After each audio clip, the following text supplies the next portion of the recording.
Telugu Desam party వాళ్ళు voluntary వ్యవస్థ నుంచి అందుతున్న సేవల్ని ఆపించి చాలా సంతోషపడతా ఉన్నారు. అంటే వారు మొదటి నుంచి కూడా ఈ వాలంటరీ వ్యవస్థ ఉండకూడదు, మరలా ఆ స్థానంలో వారు ఏదైతే గతంలో జన్మభూమి కమిటీలు ప్రవేశపెట్టారో ఆ జన్మభూమి కమిటీలను మరలా తీసుకురావాలన్న ఆలోచన మొదటి నుంచి కూడా వాళ్ళు చేస్తూ, అందులో భాగంగా ఈరోజు కోర్టుకు వెళ్ళి ఈ వాలంటరీ వ్యవస్థ ద్వారా ప్రజలు పొందుతున్నటువంటి సేవలని ఆపించడం చాలా దుర్మార్గమైనటువంటి విషయం.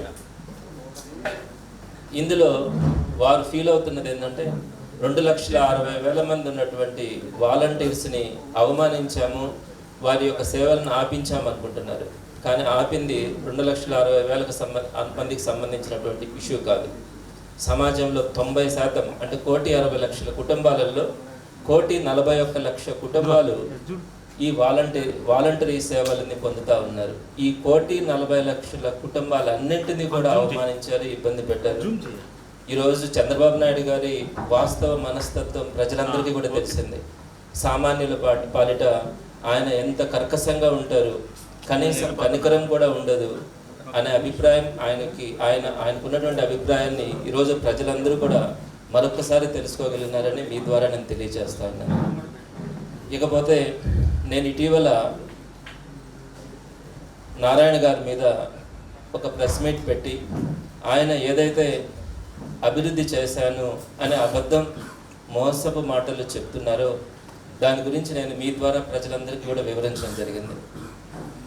నేను చెప్తున్నాను, ఆ రోజు చెప్పినటువంటి ప్రతి మాట కూడా నేను వాస్తవాలే తెలియజేశాను.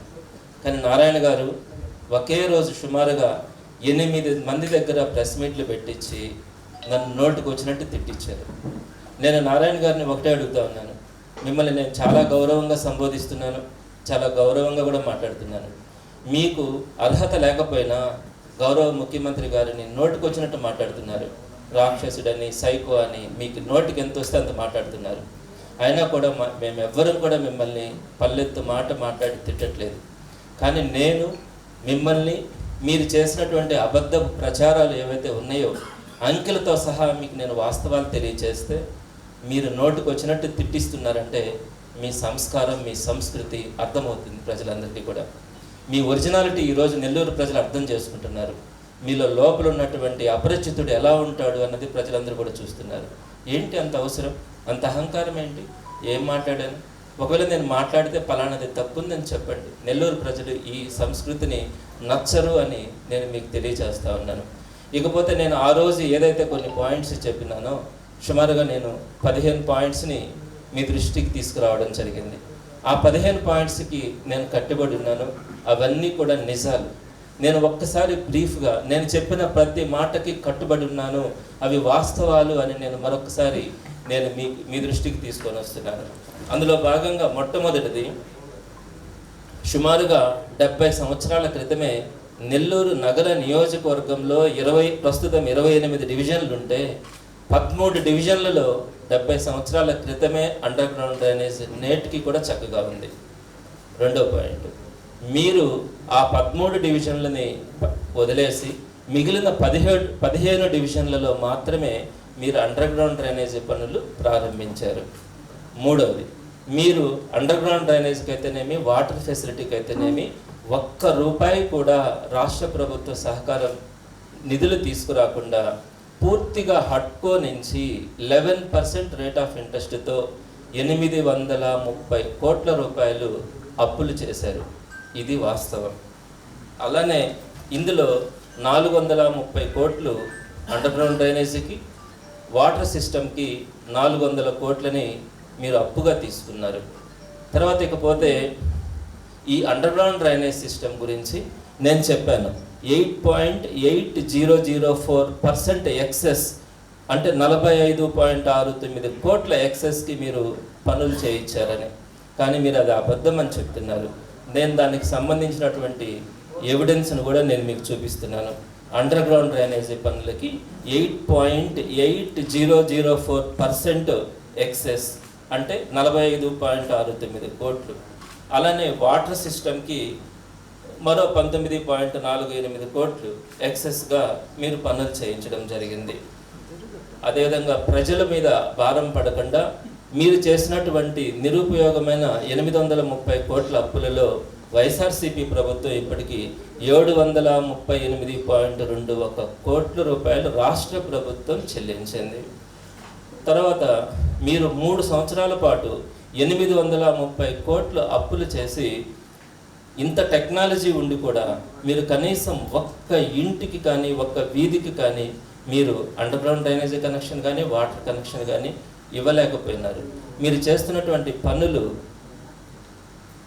అట్టహాసంగా ప్రచారాలకు చేస్తున్నారే తప్ప గ్రౌండ్ లెవెల్లో రియాలిటీగా మీరు పనులు చేయించలేదు. అదేవిధంగా మీరు మితిమీరినటువంటి పబ్లిసిటీ అనే మాట కూడా చెప్పాను. ఇక్కడ 3 విభిన్నంగా పనిచేస్తున్నారు. అంటే underground drainage, water system, roads వేసేవాళ్ళు. ఈ 3కి సమన్వయం లేక 3 సార్లు జేసీబీలు పెట్టి తవ్వడం వల్ల మ్యాన్ హోల్స్ కానీ, ఇన్స్పెక్షన్ ఛాంబర్స్ కానీ, వాటర్ పైప్ లైన్స్ కానీ అన్నీ కూడా పాడయ్యాయి. అదేవిధంగా అన్నీ అంటే చాలా దగ్గరలో పాడయ్యాయి. మ్యాన్ హోల్స్ కూడా చాలా దగ్గరలో హడావిడిగా వేసినందువల్ల రోడ్స్కి అన్లెవెల్గా రావడం కూడా జరిగింది. అదేవిధంగా మీరు అండర్గ్రౌండ్ డ్రైనేజ్లో హౌస్ సర్వీసెస్ కనెక్షన్ ఇవ్వాలా అన్న ఆలోచన మీరు ఎక్కడ కూడా చేయలేదు. అలానే రోడ్లని మీరు హడావిడిగా వేయించినందువల్ల అవి నాసిరకంగా రోడ్లని వేయించడం జరిగింది. ఈ ఎండ్ టు ఎండ్ రోడ్ల గురించి కూడా చాలామంది ప్రాబ్లమ్స్ ఫేస్ చేస్తూ ఉన్నారు. రోడ్ల మీద రోడ్లు వేయడం వల్ల హైట్ వచ్చి లోపలికి నీళ్లు రావడం, చెట్లు వేసుకోలేకపోవడం, అలానే ఎలక్ట్రిసిటీ పోల్స్ వేయడం కానీ, అలానే సైడ్ కాలువల్ని ఎక్స్టెండ్ చేసుకోవడంలో కానీ వీటన్నింటి వల్ల కూడా ఇబ్బందులు పడుతూ ఉన్నారు. ఇకపోతే స్మార్ట్ సిటీగా మన రాష్ట్రంలో 4 నగరాలని స్మార్ట్ సిటీలుగా చేస్తున్నారు.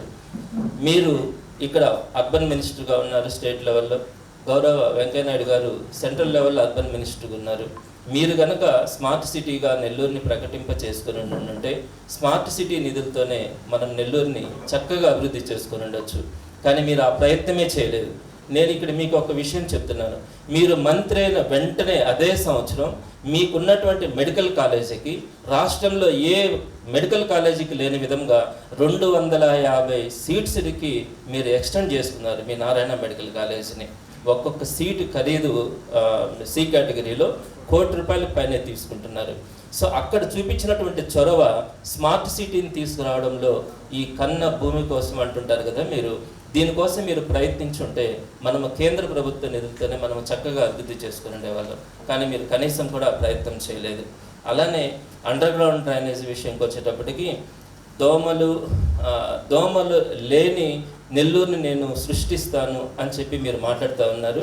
దీనికి సంబంధించినటువంటి ఒక చిన్న వీడియోని నేను మీకు ప్రజెంట్ చేస్తాను.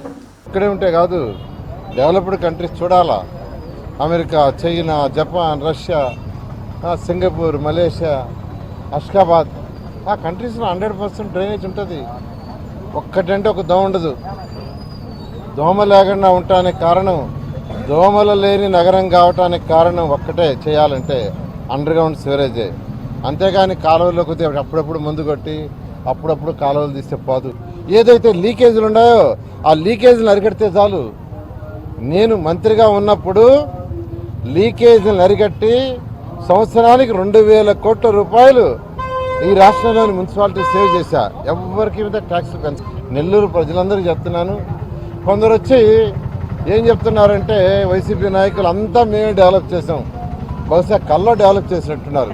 వాళ్ళు కలగా డెవలప్మెంటే నా నిదానం. 5,200 కోట్లు తెచ్చి నెల్లూరు డెవలప్ చేసి ఒక్కొక్క వాతావరణంలో ఒక్కొక్క రకంగా ఉంటాయి. మీరు అక్కడికి పోయి ఏసీ హోటల్స్లో ఉండి ఉంటారు. సో దోమల్ని మనం కంట్రోల్ చేయాలా అంటే ఆయన చెప్పిన పదము శానిటైజేషన్ పనికిరాదు, అండర్గ్రౌండ్ డ్రైనేజ్ ఉంటే చాలంటాడు. 13 డివిజన్స్లో అండర్గ్రౌండ్ డ్రైనేజ్ ఉంది, దోమలు లేకుండా ఉండవు. మనము పరిసరాలను మరింత పరిశుభ్రంగా ఉంచుకొని శానిటైజేషన్ చక్కగా చేసుకోవడానికి ఇంకాస్త ఇంప్రూవ్ చేయాలి. దోమలు లేని నెల్లూరుని సృష్టిస్తానంటున్నాడు. ఎంత అబద్ధపు మాటలు అంటే, దోమల్ని కంట్రోల్ చేస్తానని చెప్పొచ్చే కానీ. సో ఇలా నెక్స్ట్ అదేవిధంగా రెండో పాయింట్ కూడా ఏంటంటే, ఆయన చెప్పింది మీకు లాస్ట్లో 5,200 కోట్ల రూపాయలతో నేను నెల్లూరుని అభివృద్ధి చేశాను అని చెప్పి ఒక పదం చెప్పాడు. 5,200 కోట్లతో నేను అభివృద్ధి చేశాను అంటాడు. మీరు ఈ పుస్తకాన్ని చూసి ఉంటారు. ఈ పుస్తకాన్ని నారాయణ గారు కొన్ని లక్షల రూపాయలు ఖర్చు పెట్టి నెల్లూరు నగర నియోజకవర్గంలో ప్రతి ఇంటికి పంచాడు. ఈ పుస్తకంలో ఉన్నటువంటి అబద్ధాల గురించి నేను ఇంకొకసారి తెలియచేస్తాను. నేను ఇప్పుడు ఈ పుస్తకంలో 5,264 కోట్లతో నేను డెవలప్ చేశాను అంటున్నాడు. నేను దీనికి సంబంధించి నారాయణ గారికి బహిరంగంగా ఒక లెటర్ రాస్తా ఉన్నాను. ఆ లెటర్ని నేను మీకు చదివి వినిపిస్తాను. గౌరవనీయులైన నారాయణ గారికి నమస్కారాలు. మీరు ప్రజలకు తెలియజేసిన వీడియోలో మంత్రిగా ఉన్నప్పుడు 5,200 కోట్లు తెచ్చి నెల్లూరుని డెవలప్ చేశానని తెలియజేశారు. మీరు నెల్లూరు నగర నియోజకవర్గంలో పెద్ద ఎత్తున పంచిన పుస్తకంలో మంత్రి హోదాలో నెల్లూరుకే 5,264 కోట్ల మొత్తాన్ని వెచ్చించాను, ఇలా నగరాన్ని ఆదర్శవంతంగా తీర్చిదిద్దాను అని తెలియజేశారు. మీరు పోటీ చేస్తున్న నెల్లూరు నియోజకవర్గానికి వాస్తవంగా ఏ పథకానికి రాష్ట్ర నిధులు ఎంత తెచ్చారు? ప్రజలకు అబద్ధాలు కాకుండా వాస్తవ వివరాలు తెలియచేయండి. మీరు నెల్లూరు ప్రజలకు చెప్పిన ఈ మాటలు వాస్తవానికి కొంత దగ్గరగా ఉన్నా సరే నేను చెప్పింది పొరపాటు అని భావించి నా ఎమ్మెల్సీ పదవికి రాజీనామా చేస్తానని తెలియజేస్తున్నాను. సో నేను ఈ లెటర్ని నారాయణ గారికి పంపిస్తాను. మీరు ఏదైతే చెప్తా ఉన్నారో అబద్ధపు ప్రచారాలు ఈ పుస్తకం ద్వారా కానీ వీడియోలో కానీ మీరు డెవలప్ చేశానని చెప్తున్నటువంటి మాటలన్నీ పచ్చి అబద్ధాలు. ఈ 5,200 అక్కడ చెప్పారు, 5,264 అని ఇక్కడ రాశారు. సరే, దానికి దగ్గరగానైనా సరే మీరు డెవలప్మెంట్ యాక్టివిటీస్కి ఖర్చు పెట్టుంటే, ఏదైతే మీరు పోటీ చేస్తున్నారో నెల్లూరు నియోజకవర్గంలో చేస్తుంటే నేను ఎమ్మెల్సీగా రాజీనామా చేస్తానని బహిరంగంగా తెలియజేస్తున్నాను. మేము చేసినటువంటి పనులు ఏదైతే సర్వేపల్లి కెనాల్ రివిట్మెంట్ కానీ, ఆ పక్కనే ఫ్లైఓవర్ కానీ, అటుపక్క జాఫర్ సాహెబ్ కెనాల్ రివిట్మెంట్ కానీ, సెట్టిగుంట రోడ్డు కానీ, మైపాడ్ రోడ్డు కానీ, అటుపక్క పోతే వెంకటేశ్వరపురం దగ్గర అక్కడ రివిట్మెంట్ కానీ, అదేవిధంగా మనం కంప్లీట్ చేసుకున్నటువంటి నెల్లూరు ప్యారేజీ కానీ, అలానే అర్బన్ హెల్త్ క్లినిక్స్ కానీ, ఘోష హాస్పిటల్ కూడా మేము 2 కోట్లతో పూర్తి చేశామని రాశారు.